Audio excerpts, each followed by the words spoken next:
नमस्कार, मैं इस्मत और आप देख रहे हैं सिटी न्यूज़ बरेली। बरेली में मौलाना तौकीर रज़ा खान ने उदयपुर की घटना को लेकर एक बड़ा बयान दिया है, जिसमें उन्होंने कहा है कि जल्द से जल्द जो भी दोषी हैं उनको खुलेआम फांसी की सजा दी जाए, जिससे कि आने वाले समय में ऐसी घटना दोबारा से दोहराई ना जा सकें। इसी के साथ ही उन्होंने कहा है कि ऐसी जो चीज़ें जो देश में लोगों को बांटने का काम कर रही हैं, हिंदू मुस्लिम में जो सौहार्द बना है उनको बिगाड़ने का काम कर रही हैं, ऐसी चीज़ों पर तुरंत ही अंकुश लगना चाहिए। और इसी के साथ ही उन्होंने जो टीवी पर होने वाली डिबेट्स हैं उन पर पूरी तरीके से रोक लगाने की बात कही है, क्योंकि जो धार्मिक नज़रिए से जो डिबेट की जाती हैं वो कहीं ना कहीं लोगों के बीच में धार्मिक उन्माद पैदा करती हैं और लोगों के बीच में खाई पैदा करने का काम कर रही हैं। ऐसी चीज़ें बिल्कुल भी देश में बर्दाश्त नहीं की जाएंगी। उन्होंने साथ ही ये भी कहा है कि जैसे कि सुप्रीम कोर्ट ने संज्ञान लिया है और नुपुर शर्मा के खिलाफ टिप्पणी की है, तो कहीं ना कहीं ऐसी चीज़ें अगर जल्दी हो जाती तो कहीं ना कहीं चीज़ों पर काबू पाया जा सकता था। साझा करने के लिए आप लोगों को बुलाया है और आप लोगों के ज़रिए पूरे देश से हम वो खुशी साझा करना चाहते हैं। और वो खुशी ये है कि अगरचे सुप्रीम कोर्ट ने कोई ऑर्डर नहीं किया है, उन्होंने संज्ञान लिया है, टिप्पणी की है और बहुत सख्त टिप्पणी की है। ये काम पहले हो जाना चाहिए था, देर से हुआ।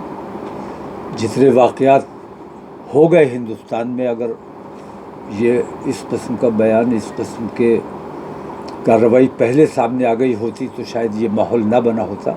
लेकिन बहरहाल जब भी हुआ बेहद खुशी की बात है और बहुत स्वागत योग्य है। और मैं समझता हूँ कि लोकतंत्र में यकीन रखने वाले तमाम हिंदुस्तानी और जो लोग नाउम्मीद हो चले थे न्यायपालिका से, उनका न्यायपालिका में विश्वास बढ़ा है, एतबार मजबूत हुआ है। और मैं समझता हूँ कि हिंदुस्तान की अदलिया अगर मुश्तबा हो जाएगी तो फिर हिंदुस्तान में कुछ नहीं बचेगा। अदलिया को हिंदू मुसलमान और तमाम चीज़ों से ऊपर उठकर, किसी पार्टी के दबाव में नहीं, सत्ता के दबाव में नहीं, अदलिया को अपने तरीक़े से फ़ैसला करना चाहिए। यही सबसे बड़ा लोकतंत्र है। और न्यायपालिका अपना किरदार अगर ठीक रखती है, जैसा कि कल जो कार्रवाई सामने आई है, उससे हिंदुस्तान में लोकतंत्र में यकीन रखने वाले लोगों को बहुत राहत महसूस हुई है। मौलाना साहब, ये क्या वो अपीलें की, सर तन से जुदा वाली अपीलें की, उनको अभी गिरफ्तार भी किया गया है। और इन्होंने जो उन्होंने भी शरीयत के नाम पे जो किया है उसको किस तरीके नहीं, शरीयत या मजहब इस किस्म की तालीम नहीं देता है।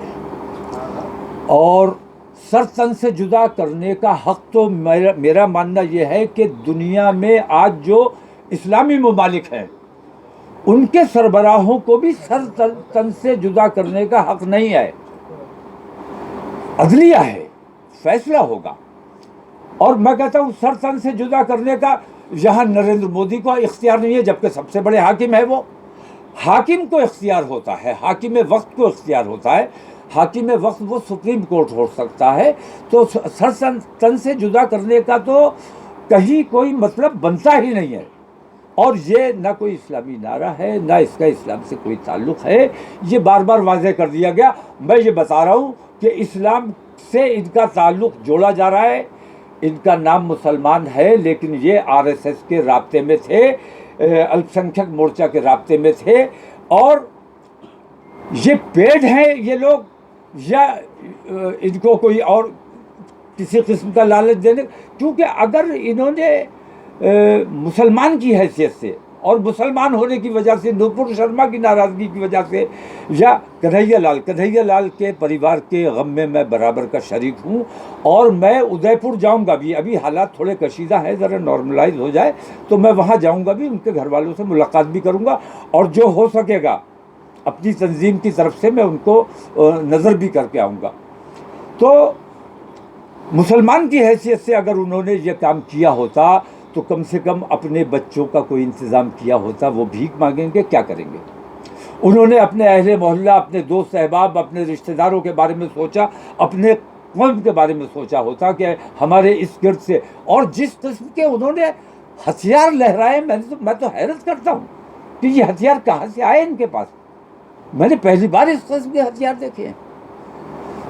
इसके पीछे मतलब आपने हिंदुस्तान इसके में ऐसे हथियार नहीं देखे इसके तो कहीं पाकिस्तान के तो नहीं हथियार? नहीं, इसके पीछे आरएसएस और भारतीय जनता पार्टी की मिलीजुली साजिश है, इसके अलावा कुछ नहीं है। बहुत बढ़िया।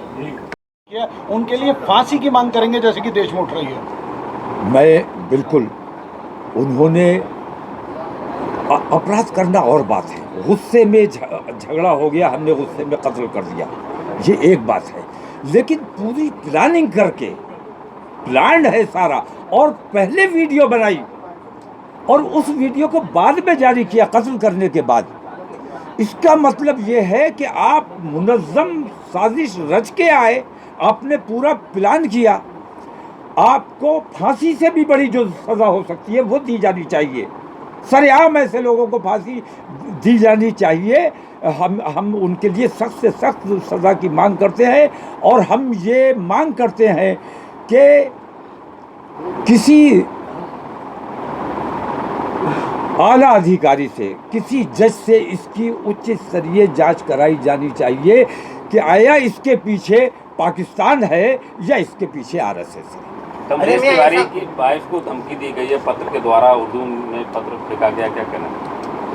किसकी बात? कमलेश तिवारी जिसकी हत्या हो गई। मेरी जानकारी में नहीं है। लगते हैं, और जब वो कहीं किसी ना किसी का तो पक्ष में फैसला जाएगा ही ना। ऐसे अदालतें सवालों के घेरे में रखना या उनकी तारीफ करना नहीं, अदालतों को सवाल के घेरे में रखना मुनासिब नहीं है। अदालतों पर सवाल तब उठते हैं जब सत्ता के दबाव में कोई फैसला होता है।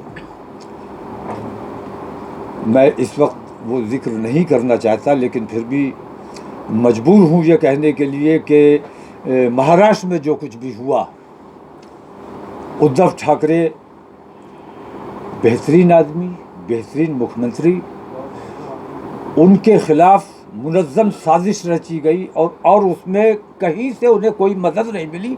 ये चिंता का विषय है, ये लोकतंत्र के लिए बहुत घातक बात है।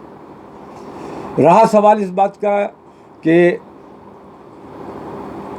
उदयपुर की जो घटना हुई, मैंने पहले दिन, आप लोगों को याद होगा, मैंने पहले दिन ये बात कही थी कि मुझे शुबा है कि इसके पीछे कहीं ना कहीं आरएसएस और भारतीय जनता पार्टी का हाथ है, क्योंकि राजस्थान के चुनाव सर पे आ गए हैं। अब तो पाकिस्तान का हाथ निकला है ना। नहीं, पाकिस्तान का हाथ तो आप लोगों के चैनल निकाल रहे हैं। सरासर गलत बात है, सरासर बेईमानी की बात है। आरएसएस से उनके कनेक्शन साबित हो चुके। भारतीय जनता पार्टी के सदर ने इस बात को मान लिया कि वो हमारा आदमी, आरएसएस का आदमी, आरएसएस की जो अल्पसंख्यक मोर्चा का आदमी, वो खुला हुआ आरएसएस का आदमी है और इसके पीछे आरएसएस है। और वीडियो जो बनी है, मैं ये बताता हूँ कि उन्होंने कत्ल कर दिया, बहुत बड़ा जुर्म किया। उन्होंने मुसलमानों के साथ गद्दारी की, मुसलमानों को कत्ल कराने का काम किया। वीडियो जो बनाया है वो हिंदुस्तान में अफरा तफरी फैलाने के लिए और मारकाट मचाने के लिए उन्होंने वो वीडियो जारी किया है। इसलिए मैं ये कहता हूँ कि ये काम उनका नहीं है, उनके पीछे जिन लोगों का हाथ है, और उनके पीछे उन्हीं लोगों का हाथ है जो हिंदुस्तान में अस्थिरता का माहौल बनाए रखना चाहते हैं। इसकी उच्च स्तरीय जांच होनी चाहिए, उच्च स्तरीय इसकी जांच होनी चाहिए कि इसके पीछे किन लोगों का हाथ है। मैं बता रहा हूँ कि अगर आज भी मैं ये बात कहता हूँ कि आतंकवादी पाकिस्तान से आए थे, बम्बई पर हमला हुआ था, लेकिन नुकसान क्या हुआ? हेमंत करकरे की टीम को कत्ल करने आए थे वो लोग, बम्बई पे हमला करने नहीं आए थे। और हेमंत करकरे अगर जिंदा रहते तो हिंदुस्तान का जो असल आतंकवाद है, जो असल बम ब्लास्ट करने वाले लोग हैं, हेमंत करकरे अगर जिंदा रहते तो वो तमाम सामने आ जाता, सच्चाई सामने आ जाती। इसलिए मैं ये कहता हूँ कि इस उदयपुर के कांड के पीछे आरएसएस और बीजेपी की मिलीजुली साजिश है, इसके अलावा कुछ नहीं है। फिर इन लोग, एनआईए ने कहा कि ये पाकिस्तान गया, इसने वहाँ पे ट्रेनिंग हासिल की और उसके बाद वो नफरत। नहीं, पाकिस्तान बहुत लोग पाकिस्तान जाते हैं, बहुत लोग सऊदीया जाते हैं। अभी भी लाखों हिंदुस्तानी सऊदीया में हैं, हज को गए हुए हैं। पाकिस्तान ये गया 13 या 14 में। इसका मैं देख रहा था, टीवी चैनल वाले वो कह रहे थे कि इसका ब्रेन वॉश किया गया, इसको ट्रेनिंग दी गई। तो 13 या 14 में इसका ब्रेन वॉश किया गया था, तो 13 से 14 अब असर अब 22 में आके हुआ। तो इस किस्म की जो मीडिया जिस किस्म की हरकतें कर रही है, ये हमारे देश के लिए बहुत घातक है। मैं सुप्रीम कोर्ट से दरख्वास्त करता हूँ कि नुपुर शर्मा और नवीन जिंदल पर लगाम कसने से पहले इन तमाम चैनलों पे लगाम कसी जानी चाहिए जो हिंदू मुस्लिम रात दिन परोसने का काम कर रहे हैं। ये मुझे अंदेशा इस बात का है कि ये लोग इस देश में गृह युद्ध करा देंगे अगर इन पर लगाम नहीं लगाई गई, इनकी ज़बानों पे, इनके एंकरों की ज़बानों पर लगाम नहीं लगाई गई, तो ये और नुपुर शर्मा और नवीन जिंदल पैदा कर सकते हैं। यहाँ आरिफ मोहम्मद खान ने कहा है कि ये मदरसे जो होते हैं ये उसकी तालीम का हिस्सा था। आरिफ मोहम्मद खान साहब गवर्नर हैं, मदरसे जिम्मेदार हैं, उनकी पढ़ाई जिम्मेदार है उनकी। आरिफ मोहम्मद खान बहुत काबिल शख्सियत है, हमारे दोस्त हैं और मैं उनकी बहुत इज्जत भी करता हूँ, लेकिन उनसे इतना सवाल ज़रूर करना चाहूँगा कि ये उन्होंने पाकिस्तानी मदरसों का जिक्र किया है या हिंदुस्तानी मदरसों का जिक्र किया है। हिंदुस्तानी मदरसों का अगर जिक्र किया है तो किसी एक मदरसे के बारे में वो बताएं। उनकी काबिलियत, उनकी शख्सियत अपनी जगह, लेकिन इस मामले में मैं समझता हूँ कि हिंदुस्तान के मदारिस इस्लामिया जितने भी हैं वहाँ सिर्फ प्यार, मोहब्बत और हम आहंगी का पैगाम दिया जाता है। आतंकवाद और दहशतगर्दी और इस किस्म की चीज़ों का कहीं जिक्र नहीं होता। अल्लाह रसूल की बात होती है। अगर अल्लाह रसूल की बात आरिफ मोहम्मद खां को लगता है कि ये आतंकवाद है तो हर मदरसे में आतंकवाद होता है, वरना किसी एक मदरसे की को चिन्हित करके बताएं कि किस मदरसे में आतंकवाद पढ़ाया जाता है। हम उस मदरसे की तहकीक करते हैं, हम बताते हैं कि किस मदरसे ने क्या किया है। तमाम मदारिस इस्लामिया जो हैं वो मज़हब की तालीम देते हैं और दीन का काम करते हैं, अल्लाह रसूल की बात करते हैं। वहाँ पे आतंकवादी जैसी तालीम आरिफ मोहम्मद खान जिन लोगों के करीब हैं वो लोग आतंकवाद की तालीम दे रहे हैं और अपने बच्चों को आतंकवादी बनाने का काम कर रहे हैं।